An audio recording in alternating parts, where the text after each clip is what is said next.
বন্ধু একটা জিনিস না আমার বুঝে আইতেছে না, মানে আমার কপালটাই খারাপ যে বারবার আমার লগেই কে আইডা। আরে আমার গরুর ছাউটা বেটা কাল গুরাইতে মরি।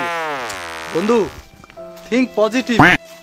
দেখো গরুর ছাউড়ার উঠিয়ে দেখেছে, তোমার ছাউড়া তো বাঁচতে আছে, এই চিন্তা করো। কিরে ছাগলের নান পাতা খড়ো খাবো। আর বেটা মন মানসিকতা ভালো নেই। কি চিন্তা করো আবার? আরে গত রাতে টাইটানিক ছবিটা দেখলাম ভাই, কত মানুষ কিভাবে মারা গেল, জাহাজটা অত দামি জাহাজ এই দুমরা মুচড়ে একদম শেষ হয়ে গেল, মানুষগুলা মরে একদম শেষ।